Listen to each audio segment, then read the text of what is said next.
This happened over the course of 3 or 4 years when I was a kid. I can't remember exactly when I got the first one, but I started having this recurring half-lucid nightmare maybe once every couple of months. From what I can remember, here's how it would go. I'd be lying down in bed, only the view wasn't from my first-person perspective. Instead, I'd be looking down at myself from the ceiling, like I was viewing my own bedroom through a security camera feed. The out-of-body dissociation always freaked me out.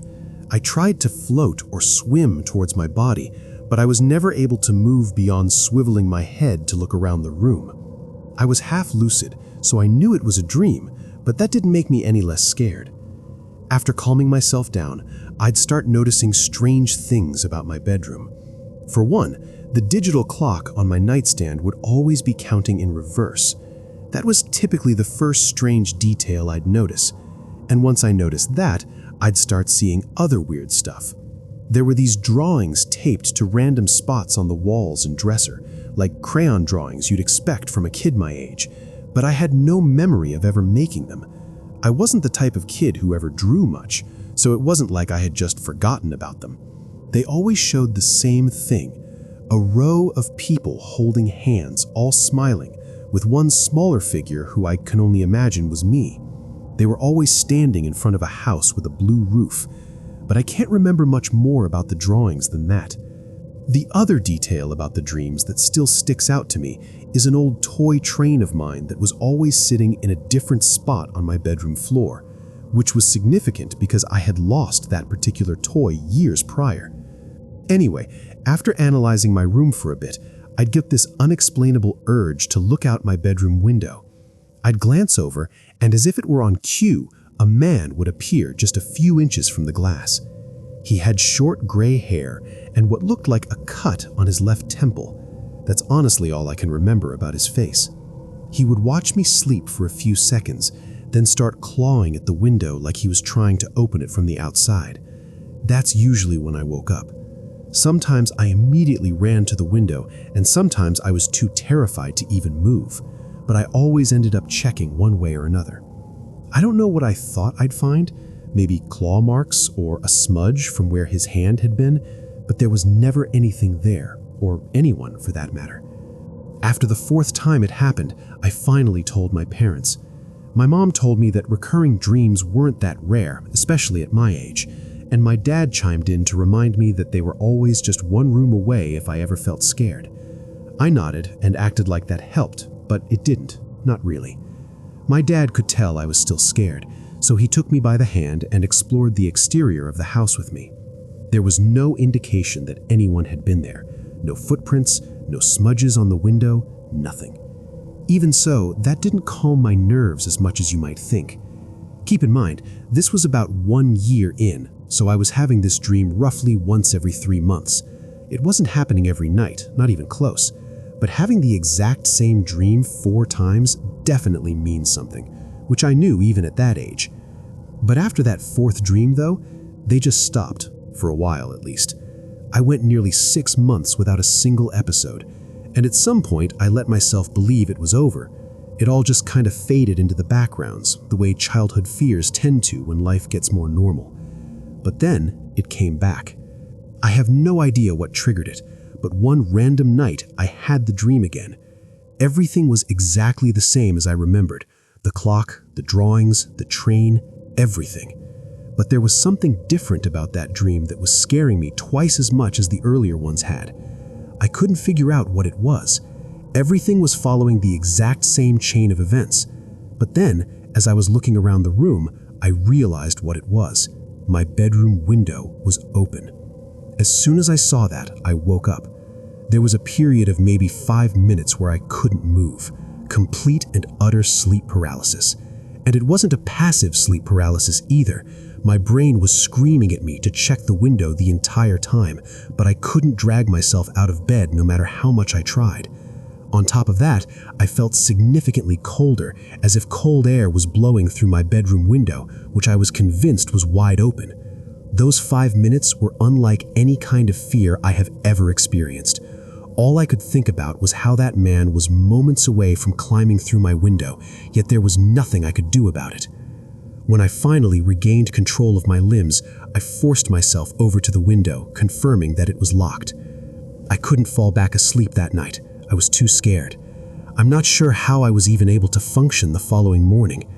Another couple of months went by, but I wasn't going to be fooled again. Every night before I went to bed, I thought long and hard about the dream in an attempt to brace myself for having it again. I'm not sure if this logic tracks, but I was hoping that keeping the dream on my brain would help me not get too scared should I have it again. To my surprise, that technique actually worked. The next time I had that dream, I wasn't even half as scared. I didn't even bother checking the window after waking up. By the time I had it again, I was barely scared at all. Still, something about it lingered. Not in a scary way, but enough to make me want to bring it up to my parents again. Maybe it was the way I explained it, or maybe it was because I was slightly older, but for whatever reason, they actually paid closer attention this time. I tried to provide as much detail as possible, something I hadn't done before. As I was getting to my description of the man, my parents' demeanor shifted. Not too dramatically, but enough for me to notice. Specifically, it was right as I was telling them about the cut on his forehead. Before I could even finish, my dad cut me off and asked if I was sure about the cut. I told him I was, and he looked over at my mom like there was some unspoken detail that I wasn't aware of. I asked my parents what was going on, and they assured me that everything was fine. Not wanting to upset them, I didn't inquire further, but from that point on, I started wondering if there was more to the story. As it would turn out, a few days after that conversation, my parents sat me down and came clean. It wasn't some dramatic reveal or anything. They just said there was something they wanted to tell me. My mom did most of the talking. Apparently, when I was really little, like too young to even remember, there was a man named Brian who used to watch me sometimes. They always referred to him as Uncle Brian, but he wasn't actually family, just a close friend of my dad's from college. I guess he was around a lot when I was a baby and a toddler, especially during the times when both my parents were working full-time. But something happened. My dad didn't give details, just said that there was a falling out between them, bad enough that they completely cut ties. He said he forbade Brian from ever coming near our family again, specifically from coming near me again. That was the end of it. I asked what caused the fallout, but they wouldn't tell me. They just repeated that it had nothing to do with me and that I didn't need to worry.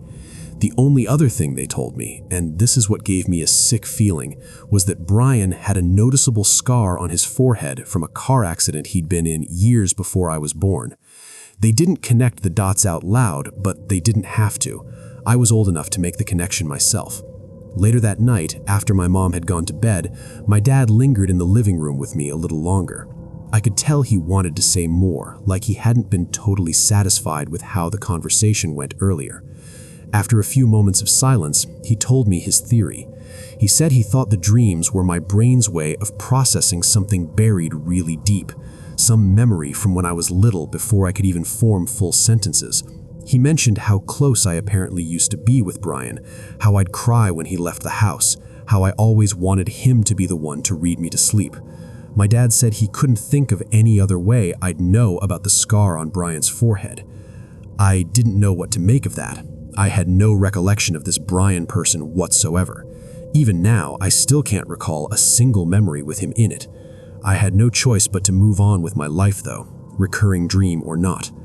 Another handful of months passed. I'm doing my best to describe the timeline as accurately as possible, but it's hard to remember exactly how much time passed in between each dream.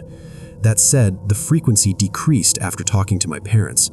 I had the dream only once or maybe twice within the next year, but things took a very dark turn sometime in year 4. One night, after waking up from the dream, I glanced over at my window just out of habit, and this time I actually saw something move. It was just a flicker, but I was 100% sure something had just moved from right outside my window. And just like that, all the fear I had spent years trying to prevent came rushing back. It was actually worse. I jumped out of bed and screamed for my parents, who took me very seriously. My dad sprinted outside in his bare feet while my mom held me tightly. Eventually, my dad came back and started whispering stuff to my mom. They told me to stay put while they called the police. I listened to them and stayed in their room, although I don't remember ever hearing any sirens or other voices besides theirs that night. My dad insisted everything was fine and that the police were going to take care of things. The next day, he confessed to me that he had seen what he thought were extremely faint footprints underneath my bedroom window. I asked him if he thought it was Brian, and he said that was impossible, since they had moved and Brian didn't know where we lived. My dad promised me that nothing bad was going to happen, ever, and he would turn out to be right. I never had that dream again. My parents don't like talking about this incident, and I can see why. I'm still yet to get a straight answer out of them, but I've since stopped trying. What I can't wrap my head around is the sickening thought that every time I had that dream, there really was someone outside my window watching me. Was it really plausible that someone had been periodically stalking me for 4 years? It doesn't track, and I can't decide what's scarier. If it really was Brian watching me, or just some complete stranger that my brain associated with him for whatever reason. And who knows how that somehow got translated into my dreams. I've done research and I still don't even know how that would be possible. Maybe he was making a noise or something and my brain picked up on it. I really can't say. What I can say is that I'm 95% sure my parents never called the police that night. That's something I will likely never get an explanation for. I'll most likely never get any answers regarding this experience since it happened so long ago, but if I do, I'll send an update. I'm going to keep this as short as possible. Most nights I fall asleep to some form of sound. It's the best way I know how to knock out quickly. Sometimes it's a chess video, sometimes it's a podcast about space, sometimes it's just a recording of a thunderstorm. You get the idea. I'm a very active dreamer, so whatever I fall asleep to usually gets translated directly into my dreams in some form. For example, if I fall asleep to a soccer compilation, then it's likely I'll have a dream about playing soccer. Part of the reason this is so clutch is because I had a ton of nightmares growing up, and this technique prevents them. This happened a couple of weeks ago during a sleepover at my friend Duncan's place. It was a sleepover, so I had to fall asleep normally. That wasn't an issue for me, it just meant my dreams would be a lot less predictable. There were 3 of us, me, Duncan, and Ian. Duncan's parents were away for the weekend, which is why we were having the sleepover in the first place. He has a lot of big, comfy couches in his living room, so that's where we all slept. That night, I had one of the most vivid dreams I've had in a while. I was out at sea on this small sailboat. I don't even know where it came from. I've never been on a sailboat in my life. The water was super choppy, and I remember the sky being this weird mix of dark purple and gray. The wind was howling, but not in a scary way. It kind of felt like I was in a movie or something. Then the boat lurched. I couldn't see what we hit, but I definitely felt it. Whatever it was, it knocked the whole sail sideways and cracked something underneath. Water started gushing in through the bottom, and I remember trying to plug the hole with my jacket, which obviously wasn't doing anything. I started panicking, like full-on helpless panic, and just as the boat started to sink, a dolphin jumped out of the water, locked eyes with me, and said in perfect English, "Wake up." That instantly snapped me awake. I'm usually pretty groggy after waking up, but this was different, although I didn't know why yet. I looked around the room trying to figure out if anything was different or strange, but everything looked normal. My friends were sleeping next to me, and the living room was exactly how we left it. You know that weird in-between phase right after you wake up where you can't really process information accurately? That's what I was experiencing. A few seconds later, though, my brain started functioning properly and I picked up on a sound that was definitely out of place. There was this distinct rushing sound coming from somewhere upstairs. It wasn't muffled like you'd expect if a faucet was just dripping. It was consistent, like a hose or something. That must have been why I had that wonky dream about the ocean. I sat there for a second trying to figure out what I was hearing. Then, like an idiot, I got up to check it out myself. I crept up the stairs, trying to make as little noise as possible. The noise got louder with each step. It was definitely running water, and it was coming from the upstairs bathroom at the end of the hallway. The door was slightly cracked open, and even from a distance I could see the sink. One of the knobs was turned all the way to the right. The water was just gushing out full blast. There was no way that could have happened on its own. It didn't even make sense. I got close to the doorway and was about to step in, but something made me stop. The bathroom up there is pretty big. It's got this long counter and a bathtub with a curtain, plus this awkward corner where the toilet is. Plenty of blind spots. For all I knew, someone could have been crouching behind the tub or standing right behind the door. My stomach dropped. I don't know why, but I just couldn't go in. I backed up and booked it down the stairs to wake up Duncan. I shook him hard and told him something was wrong. At first, he was groggy, but the urgency in my voice must have gotten through because he sat up and asked what was going on. I told him the sink upstairs was blasting and I thought someone was in the house. That woke him up real fast.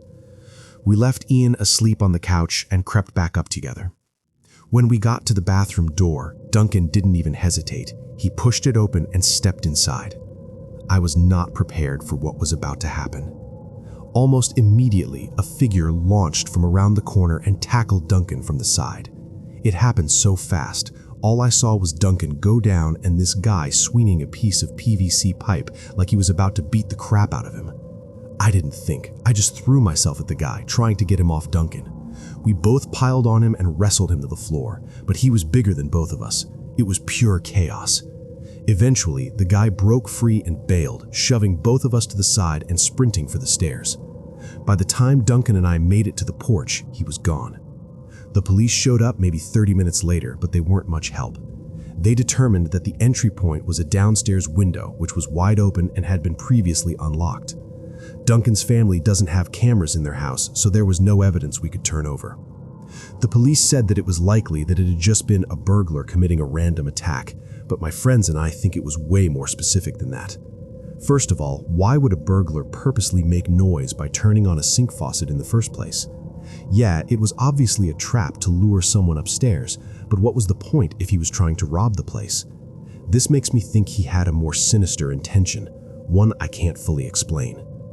Duncan is convinced that whoever broke in knew his parents were out of town and had expected only one person to be there that night, him.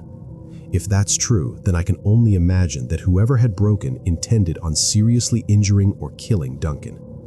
I don't even like to think about what would have happened had I gone in that upstairs bathroom by myself.